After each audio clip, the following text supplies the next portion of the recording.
Welcome to Explain, a series of health education programs published by the Patient Education Institute, the leading provider of interactive health education. This video includes general medical information and does not replace the medical advice of your doctor or healthcare provider. If you have questions pertaining to your medical condition, ask your doctor or healthcare provider. Disaster Preparedness. Introduction. Hurricanes, tornadoes, earthquakes, and other emergencies and disasters can strike quickly and without warning. If you are not well prepared, they can negatively affect your life. Imagine what you would do if you were without electricity for a week after a storm. Imagine what you would do if you could not go to your house for several days. If your city had to be evacuated, where would you meet your family and loved ones? By thinking about disasters and preparing what you would do in case they happen, you can limit many of the hardships they may cause you. This program will help you think about disasters and give you tips about how you and loved ones can prepare to face them in case they happen. Disasters in your area. Not all areas are equally prone to earthquakes, hurricanes, or tornadoes. It is important to learn which disasters are likely to threaten your community. It is also important to learn how your community prepares and responds to disasters. Major natural disasters include storms, tornadoes, hurricanes, thunderstorms, and earthquakes. Different areas and regions all have their own risks. For example, some areas are likely to experience earthquakes while others are not. You should be prepared for disaster no matter what specific risks your area has.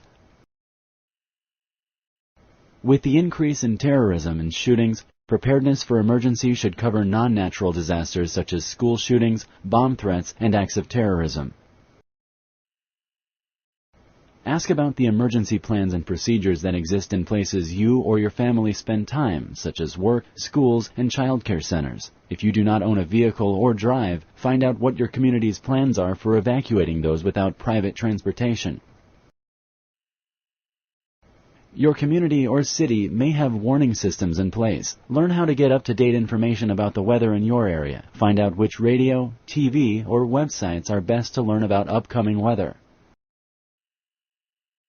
Call your city hall and ask about your community's warning system. They will tell you when emergency sirens are tested so you can distinguish an emergency siren from a testing siren. Imagine and plan. Most people avoid thinking about difficult situations. For instance, some people want to avoid discussing arrangements for parents' funerals. In the same way, some people avoid thinking about what they would do if their house were on fire or if any other disaster was happening. To prepare, first you need to imagine what can go wrong. How could you prevent it? What will you do if it happens? Remember, imagine, prevent, plan. Imagine what you would do if there was a fire. Most fires can be prevented, but if your house were on fire, how would you escape? Do you have an escape route? What would you do first? How could you save the life of your loved ones? As you imagine and plan, it's important to think about all the different scenarios related to each disaster. For instance, if a fire is small, you might want to extinguish it. Do you have fire extinguishers? Where are they in your house? Do you know how to use one? Think about the disasters that are possible in your life. Imagine each one and the different scenarios that could happen. Could it be prevented? Then plan what you would do to protect yourself and those you love. Discuss emergency plans with your family. Talk about disasters that are possible in your community and any special emergency plans your community has in place. Make sure to explain your emergency plans to children in a way they can understand. Work with them as a team to prepare your family. Be sure to include caregivers in your meetings and planning efforts. It may be difficult to locate family members after an emergency evacuation. After a disaster, local calls from a disaster area may not be possible. Before a disaster, you should agree on an out-of-town friend or relative to be your contact. Following a disaster, family members should call this person and tell them where they are. In an emergency, you may become separated from family members. Choose a place right outside your home in case of a sudden emergency, like a fire. Choose another location outside your neighborhood in case you can't return home. Agree with your family members on this location and make sure everybody has its address. Your family communication plan should include contact information for family members, work, and school. Your plan should also include information for your out-of-town contact, meeting locations, emergency services, and the National Poison Control Center.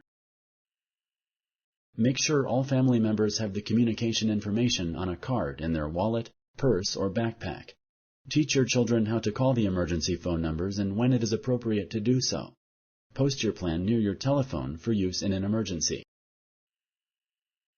In a fire or other emergency, you may need to evacuate at a moment's notice.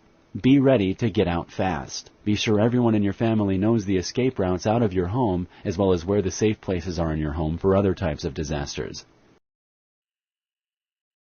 For instance, if a tornado approaches, go to the lowest floor of your home, usually the basement or an interior room or closet with no windows. Use a blank sheet of paper to draw floor plans of your home. Show the location of doors, windows, stairways, large furniture, your disaster supplies kit, fire extinguisher, smoke alarms, collapsible ladders, first aid kits, and utility shutoff points. Show important points outside such as garages, patios, stairways, elevators, driveways, and porches.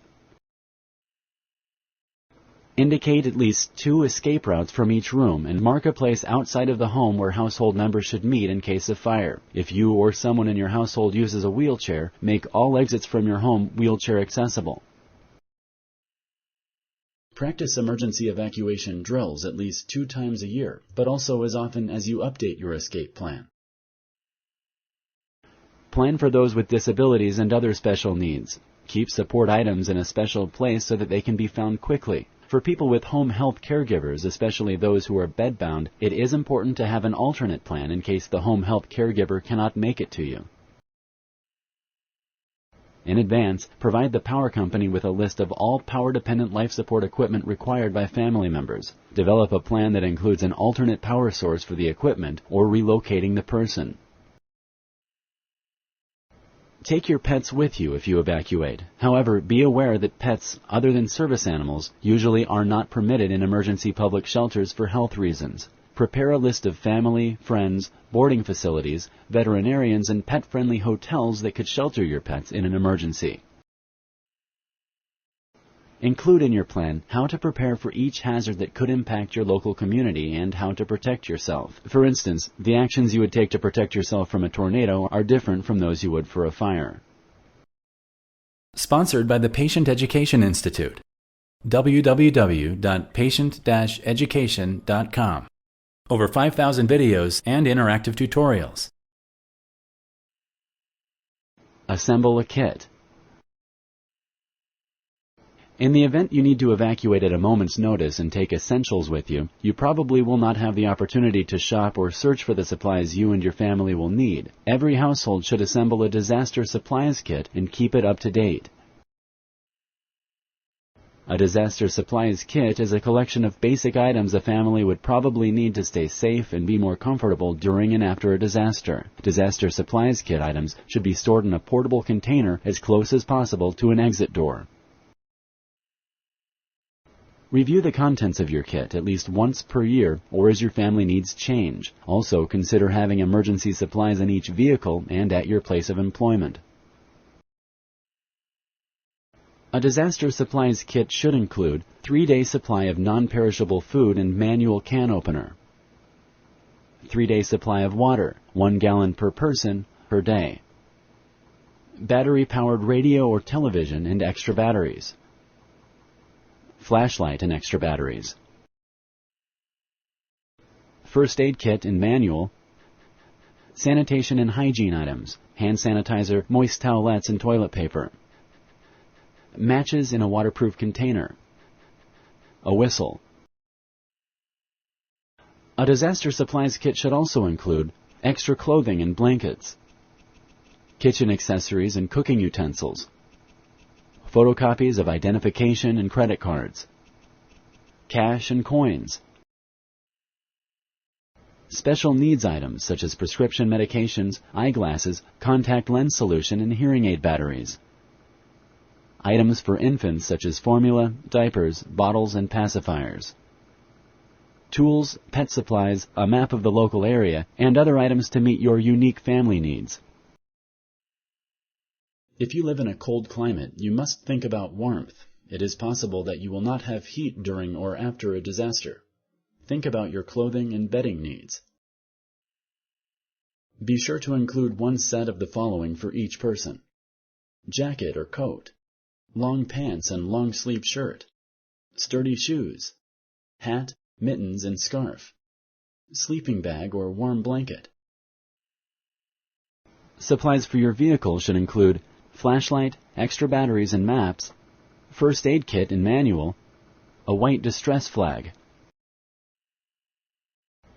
tire repair kit, booster and jumper cables, pump and flares, bottled water and non-perishable food such as granola bars, seasonal supplies. For the winter, a blanket, hat, mittens, shovel, sand, tire chains, windshield scraper, fluorescent distress flag.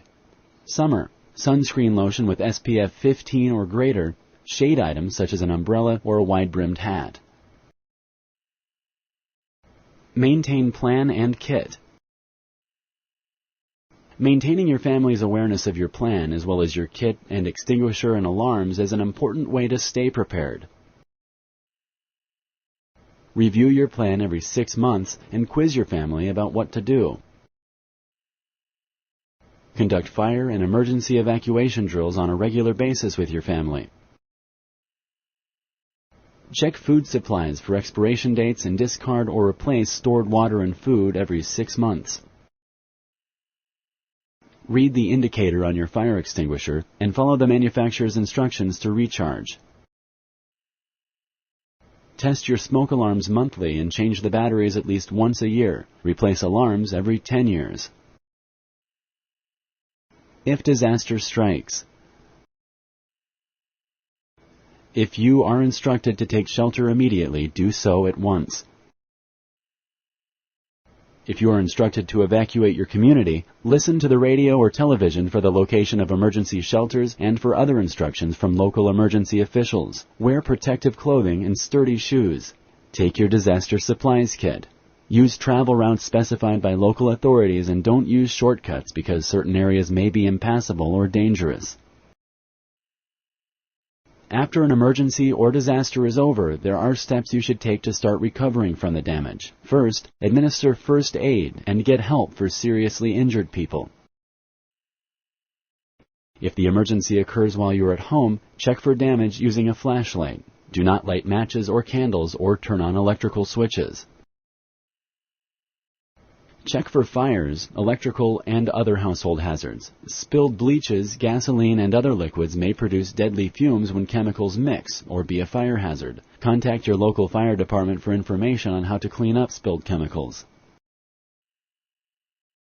Sniff for gas leaks, starting at the water heater. If you smell gas or suspect a leak, turn off the main gas valve, open windows, and get everyone outside quickly. Shut off any damaged utilities. Check on your neighbors, especially those who are elderly or disabled.